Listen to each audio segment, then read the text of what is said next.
Wade, he made me a mother. He was my firstborn. And I prayed to God when I was pregnant with him that God would bless me with a blue-eyed, dark-haired baby, and that's exactly what I got. And I wanted a son first, so that if I ever had a daughter, he could protect her.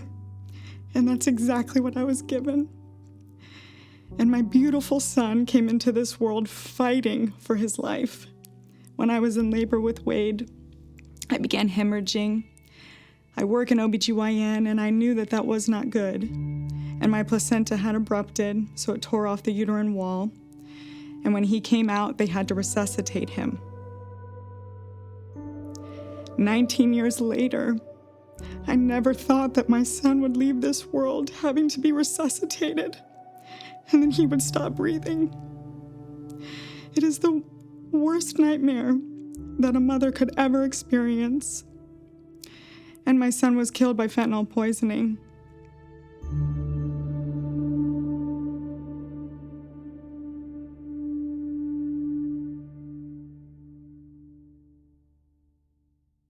My son was full of life. He was very energetic. He was so athletic. When he was little, he participated in gymnastics, and he was an excellent gymnast. My father was a college gymnast, and so he really urged me to put him into gymnastics.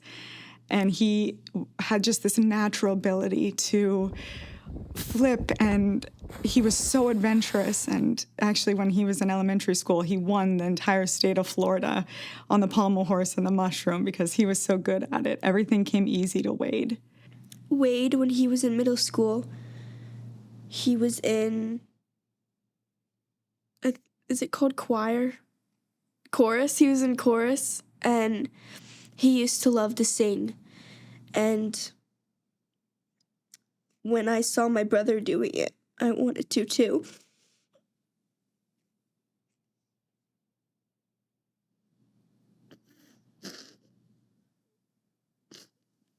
So when I saw Wade singing for the first time on a stage,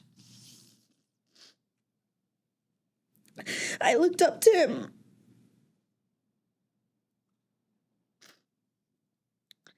And I wanted to be just like him. So I started singing lessons so I could be just like my big brother. And even though he's not here, and everything that happened with him and he stopped singing, I still do. And I think that I do it for him.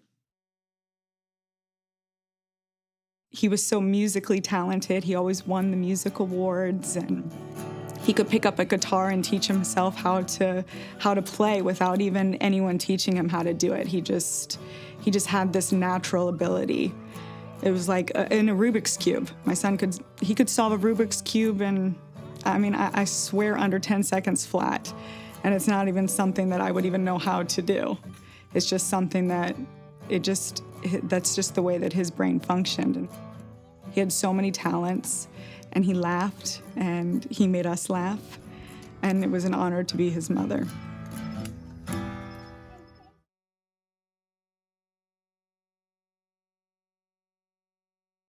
Wade in elementary school was always, on a roll, never got in trouble.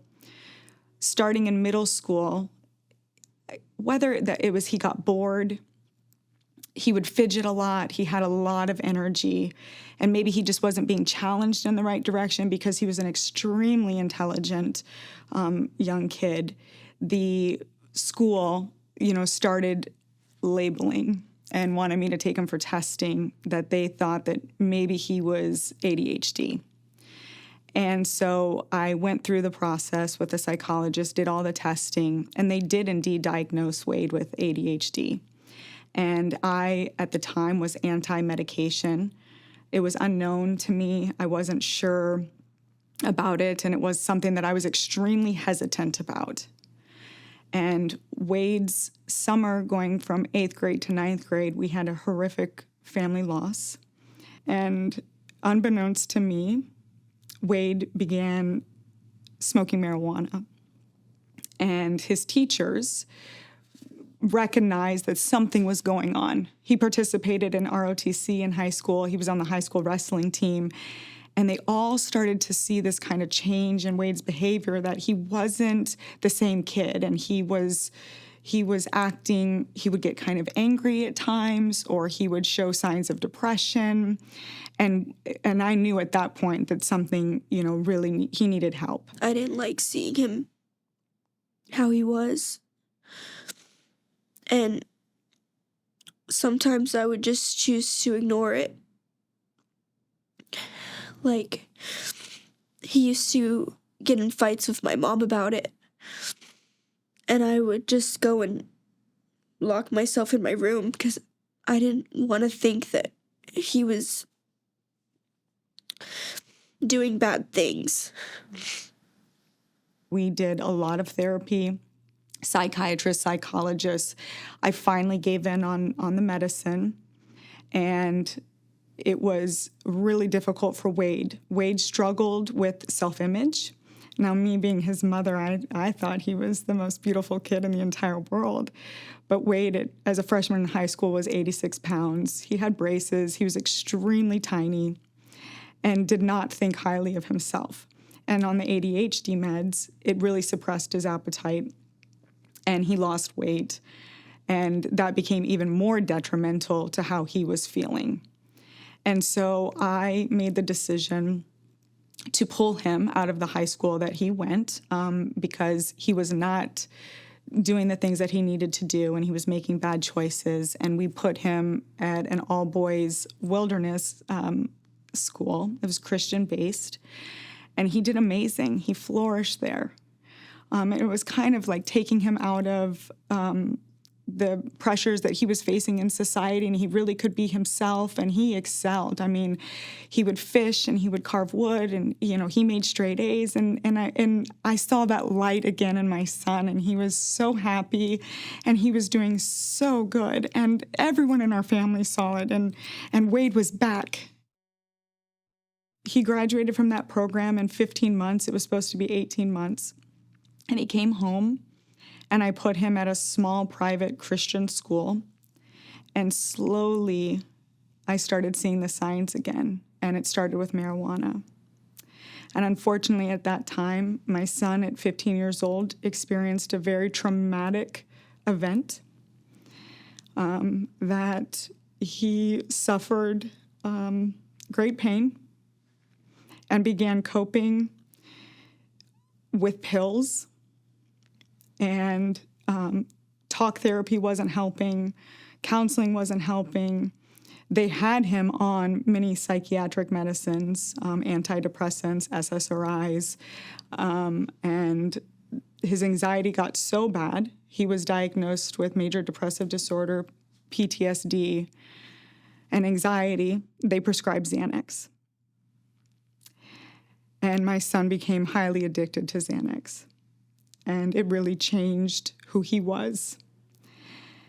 And he went in and out of rehab multiple times trying to beat this addiction. And, as a mother, it was really difficult to watch this beautiful child of yours change into something that you didn't even recognize. And he didn't recognize. And in our society, there's a stigma associated with the word addict. And he felt that. And it was something that he struggled with, and he carried that shame. And he so badly wanted to beat his addiction, and he fought really, really hard to beat that addiction. And as a mother, hearing the word addict I've never used a drug in my life, it was very difficult to grasp the concept of everything that my son was going through. But I now saw it from a different lens because it was my own child experiencing these difficulties. And I knew that my son wasn't a lowlife, and I knew that my son wasn't less than because he had a disease. I work in healthcare, and when you look at a cancer patient, and how we empathize with a cancer patient and we treat a cancer patient and we give that patient so much compassion and love. We need to do the same thing for addicts because it's a disease. And my son could not control what he wanted to. He wanted to. He got to the point in his life where he said, okay, I need help. And he made the decision to go to rehab. And he made the decision to go to sober living. And my son was living in sober living. And while he was in sober living, he relapsed. This was the first sober living. And they were very strict about if you relapse, you can't stay here. And they sent him home. And he came home. And we made a pact that if he was going to be at home with us, that he was going to follow my rules and he had to stay clean. And he did. He got a job at Chick-fil-A. And he was doing really well for about a 6-month period. And then he started to fall into some of the old friends that he had again, started with marijuana. Marijuana went back into the pills, and then the vicious cycle started all over again. So it was a very challenging time to watch my son go through this and watch him spiral out of control. He got Baker Acted a few times, and in the Baker Act facility, once he became an adult at 18, they don't talk to you anymore as a parent, and they prescribed him Xanax, which was the drug that he was addicted to. And once that prescription ran out, my son started to contact friends who knew drug dealers through Snapchat to get more Xanax pills because it was something that he was dependent on. And prior to his death, the March before, he was with some friends in Ybor City, and one of them gave him a Xanax, and it was laced with fentanyl. And I got a call from my baby brother that his crew, who happened to be firefighters that work for City of Tampa, believed that they were working on my son because they recognized his tattoo. And they were taking him to Tampa General that he had overdosed. And I called the hospital, and indeed it was my son, and he was in the ICU on a Narcan drip. They ran toxicology on him, and he had so much fentanyl in his system that he had to stay in the ICU for 48 hours on straight Narcan to reverse the effects that fentanyl was having on his body. At that point, the psychiatrist at Tampa General Hospital felt that he needed to be Marchman acted because he admitted how bad his pill use was. And so he went into rehab.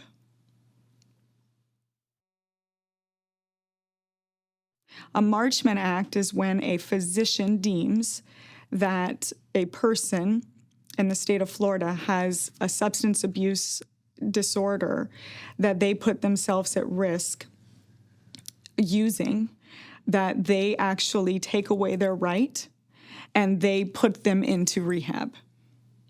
And so that's what the psychiatrist did with my son. It was the best thing that happened to my son, to be honest, because he went to rehab. And, well, he went to detox first.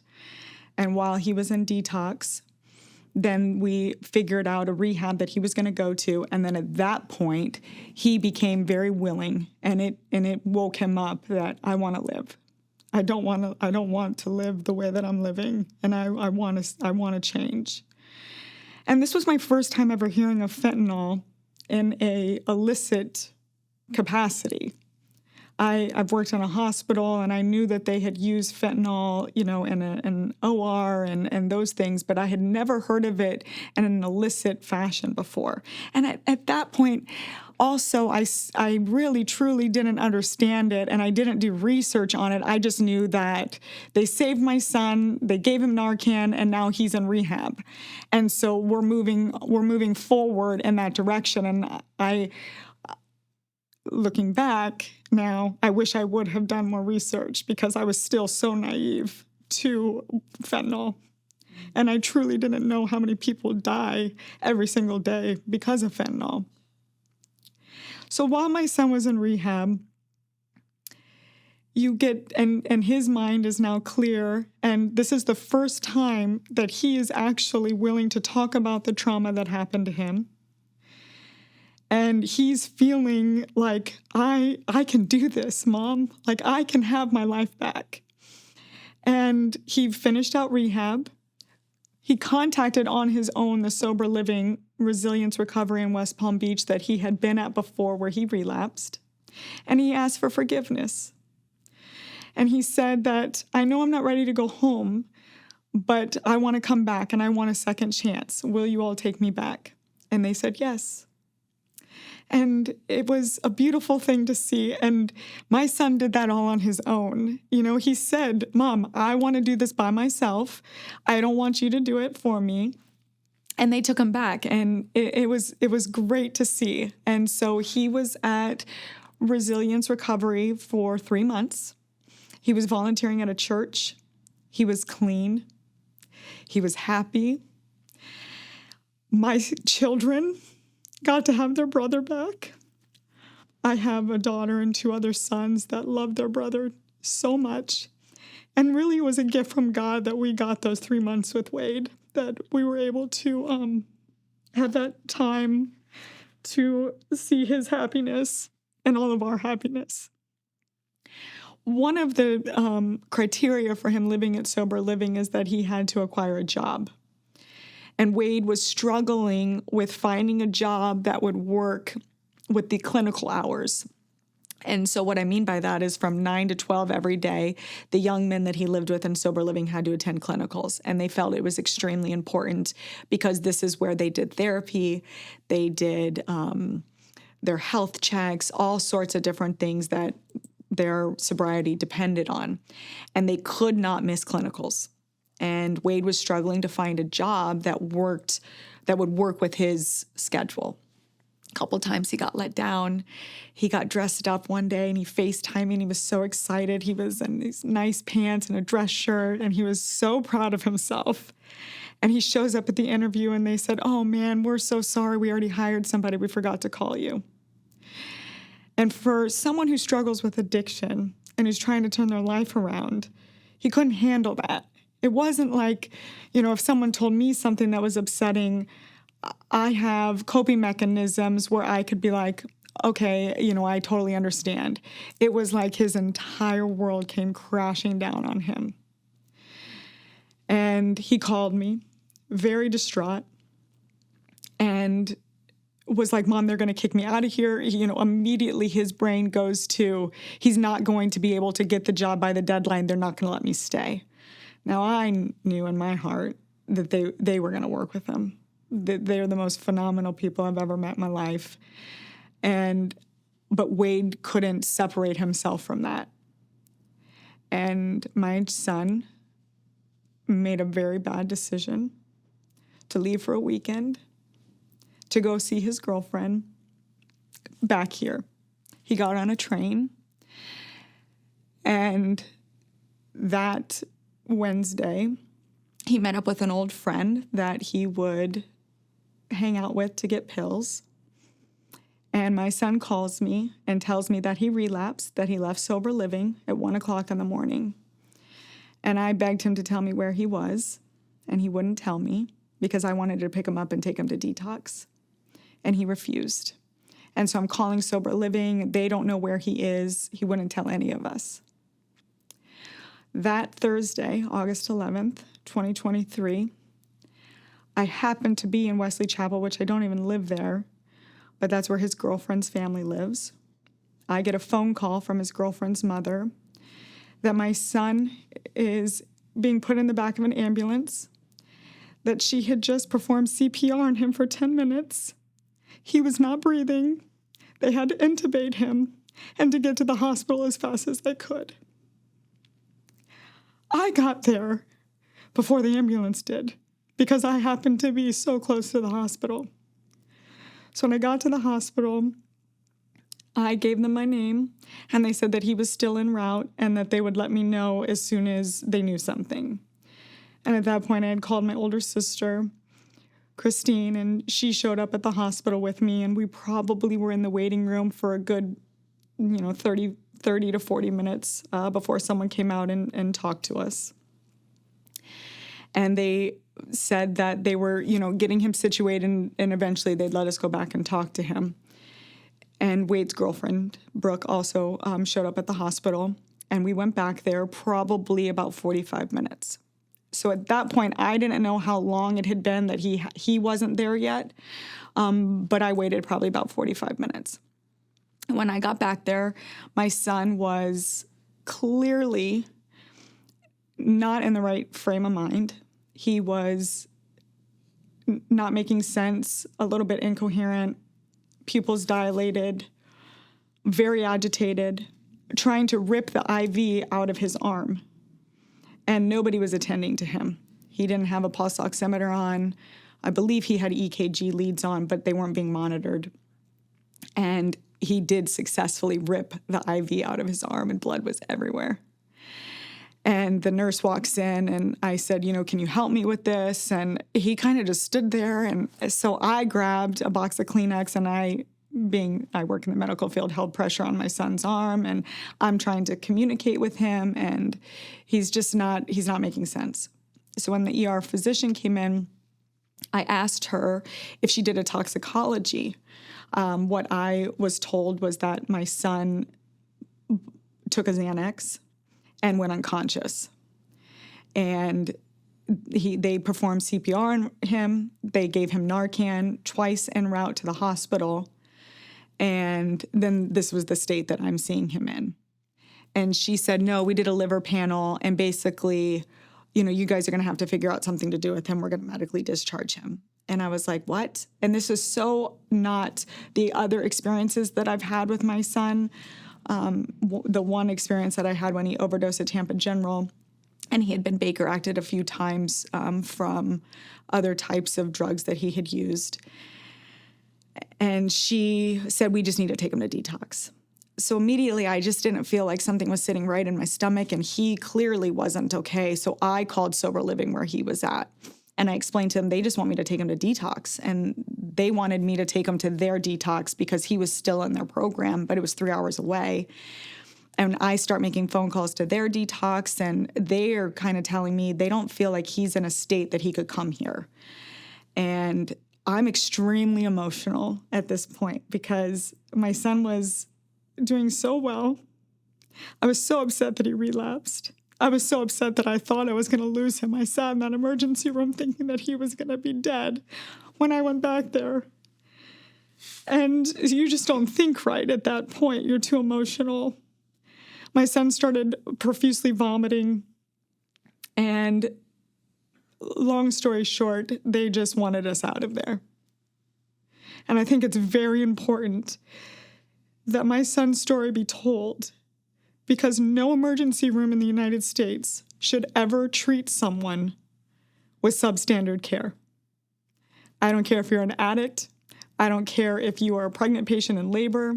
I don't care if you are someone with COVID-19 and you come in not breathing. You need to be treated with the best care possible. And unfortunately, in my son's case, we were medically discharged from that hospital after only an hour and 20 minutes. And we were on the phone with detox. My son collapsed outside the hospital, vomiting again. Detox is telling me on the phone, there's no way you can bring him here. He's not stable enough. And my son was trying to tell us that he wanted to get his own clothes. And my sister and I are kind of arguing, not arguing, but like, well, if we bring him back to my house, my sister had alcohol at her house, so she would be concerned that Wade would try using the alcohol. I had 3 kids sleeping at the house because I had my 2 teenagers and my younger son, and Wade ran from us.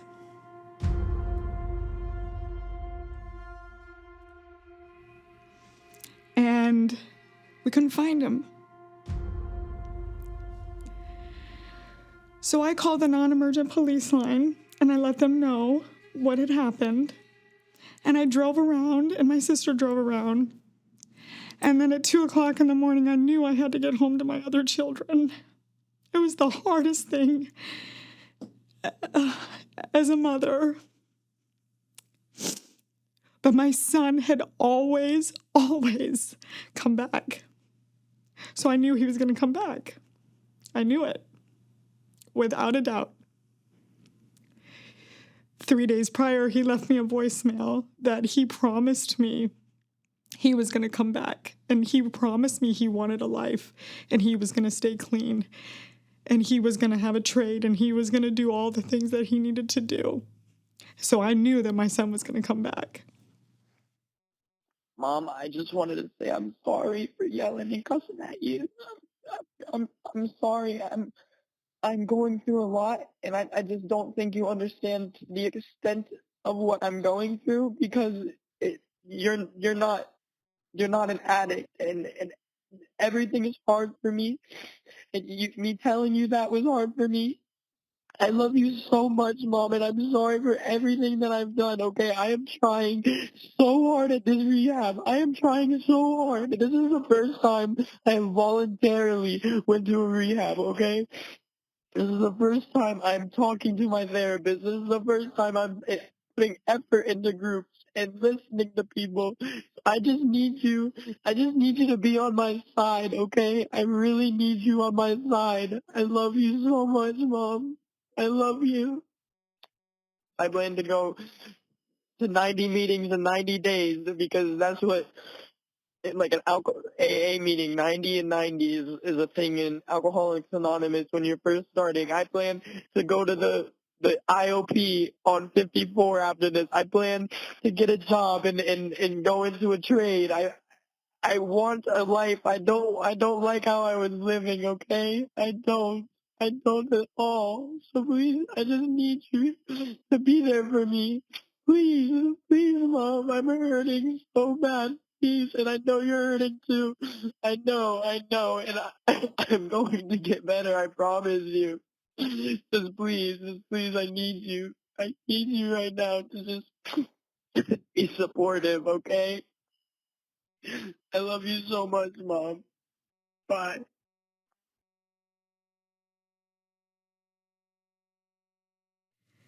And it's 6:00 in the morning when I woke up. I called his phone multiple times. He didn't answer. And I called the non-emergent police line again, and they had no information for me. And so I got the kids to school, and I went to work. And I was at work, and I called my first patient into the room, and my phone rings, and I see Pasco County Sheriff's Office on the caller ID. And I excused myself, and I said, I'm so sorry, I need to take this phone call. And I walked into the doctor's office right next to my exam room, and I answered it. And it was a deputy on the phone telling me that I needed to come to this intersection. And I said, you need to tell me right now if my son is alive. And they said, ma'am, we can't tell you anything on the phone. You have to come to this intersection. I collapsed. I knew at that moment that my son left this earth. But they wouldn't tell me. They had one of the other nurses that I work with drive me to the intersection, and I called my parents and my siblings to come to that intersection. I was the first one there. I saw yellow tape, and I saw the white sheet. My son was a football field and a half from where we were standing, and he collapsed, and he stopped breathing. And I'll never forget when we were sitting on the side of the road, and I was watching my son, this sheriff's car pulled up, and on the side of it, it said fentanyl. It was like fentanyl division. And I thought, what? You know, like, there's a whole division for fentanyl, and here my son is laying next to a pond dead. And I wouldn't leave him. We had to wait for the medical examiner to come. And I knew that I had to touch my son and I had to see him. And so they did their investigation. And I knew that I was going to have to tell my other children that their brother was gone. And I waited on the side of the road for 6 hours. And when the medical examiner finished, they allowed myself and my sister and my sister Christine and my parents to go say goodbye to him.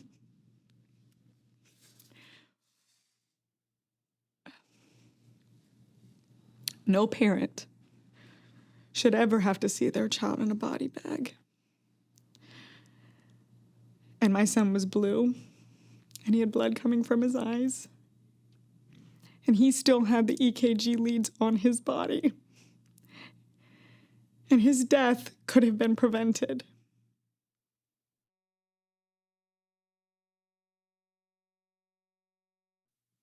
I had to go and tell my children at their high school that their brother passed away.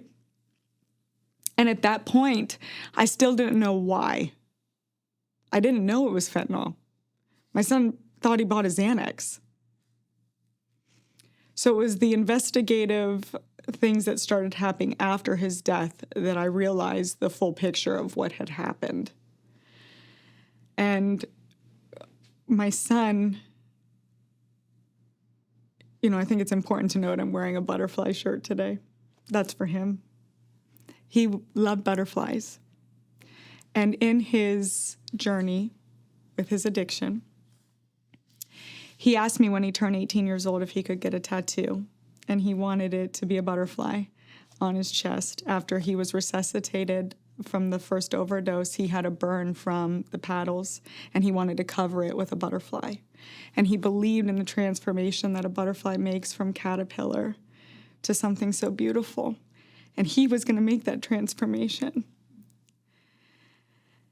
So I went and told my children. And my 2 teenagers go to high school together. That was the hardest thing I've ever had to do, was to tell Wyatt and Stevie that their brother wasn't coming home. My mom came to my school. I thought that we were getting signed out early, me and my brother. But I had been texting my mom the entire day. I was asking her to go hang out at my boyfriend Danny's house. And she wasn't answering me, so I kept spamming her phone. And after a while, she called me and she said that she can't talk right now. So I knew something was wrong. And she signed me out of my 6th period class. And when I was walking to the office, I saw my brother. So I thought we were going home, but instead of us going to the front of the office, someone took us to the back. And I saw my mom, her best friend, Miss Heather, and my Aunt Christine all sitting down. And when we walked in, my brother Wyatt, he just fell to the floor, and then I knew something was wrong with Wade. I just didn't think that he was dead.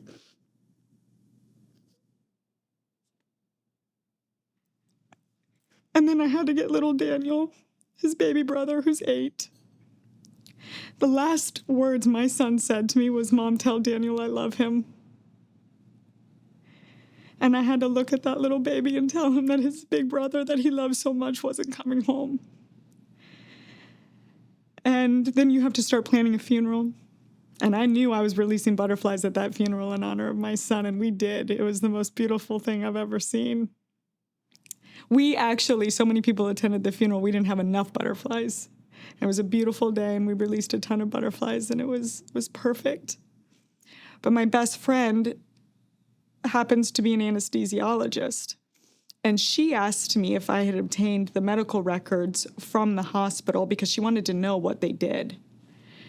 And I said no, but that's a good idea.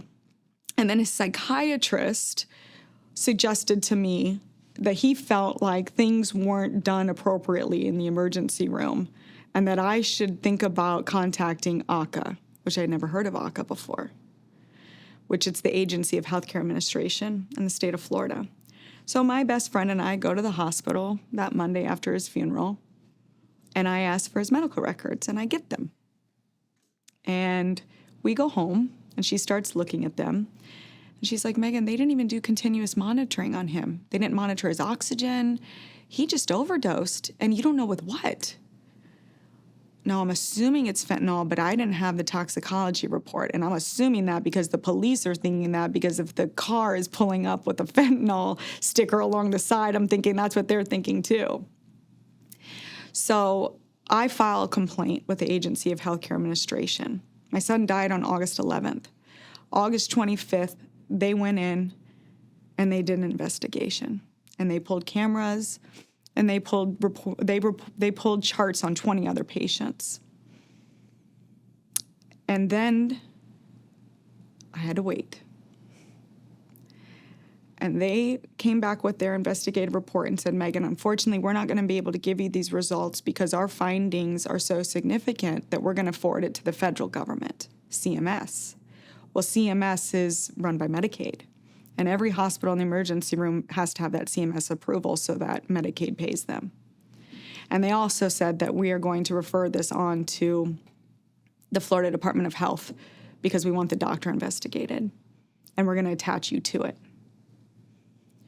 So right after Christmas, I get a redacted investigation. I get 13 pages of 300 and something pages from the federal government that they did indeed find that they violated my son's EMTALA rights, which is the Emergency Medical Treatment Act, that they provided substandard care, that they did not follow hospital protocol when someone comes in with an overdose and how they should have treated him. And I believe that my son's death is 100% preventable. And I don't want this to happen to anyone else. And I think it's important, too, that I also got from the medical examiner my son's autopsy, and now I have the toxicology. So my son did have Xanax in his system, and he had enough fentanyl in his system, the medical examiner told me, to kill 6 people. That emergency room physician treated 5 non-emergent patients before my son as I sat in the waiting room for 37 minutes before even touching him. And he was being bagged and on Narcan in the ambulance. For 37 minutes, she didn't touch him. And the stigma that my son felt being an addict, unfortunately, seeps into our society, whether people do it intentionally or not. But you have to treat people like they're human beings. And they're all deserving. And what I have left of my son is his ashes and the memories. And I have a voicemail that I listen to every single day where my son tells me, I want a life. And, I don't know how involved you want me to get in this, but my son's drug dealer was also arrested. And one thing that's very important to note was cell phone towers. They know that my son, when he ran from us, he stopped. He never left, because that was at, 12:30 at night. And then the detectives got a subpoena for the cell phone, and he collapsed because Narcan wears off. And he had enough fentanyl in his system, we now know because we got the autopsy report, that he stopped breathing again because the effects of Narcan wore off. And so when Narcan it's a beautiful thing. It's saved my son's life before. But these patients need to be monitored after Narcan is administered. And it's so imperative. I've had this conversation with my brother, who's a chief with City of Tampa Fire Department. We save these people's lives, and then we take them to a hospital that we're entrusting their care. And it's so important. because these are people's lives and they want to live. Addicts don't want to die. They're coping with an underlying issue or a trauma or a pain that they're feeling, and they're using substances to take away that pain that they're feeling. And I know that's what my son did. And my son wanted to help other people. The boys at his sober living wrote me the most beautiful letters, how he saved their lives. And he changed their lives, and his story changed their lives, and they are going to think twice beforehand, And my son, he meant something to me. I'm his mom. And he had the most beautiful smile. And he deserves to be here. And he wanted to be here. And he should be here.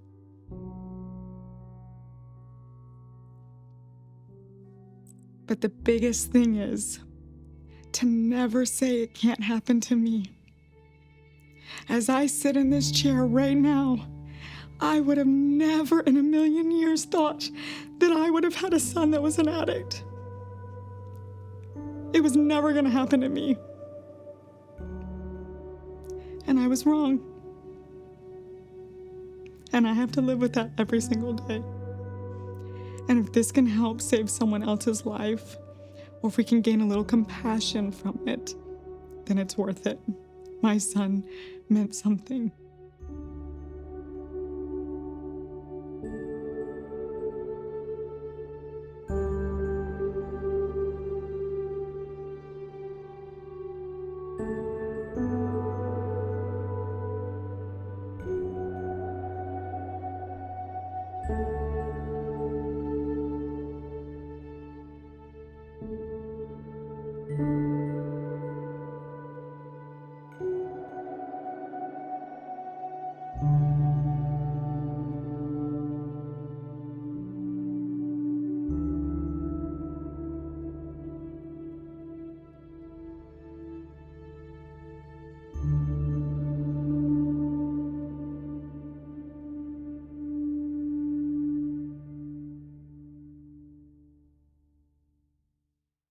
So tell me about what he was like. He was funny. And he was nice. He was my favorite brother. He's your only brother, right? I have 2 other ones. Oh. They're going to see this. Yeah.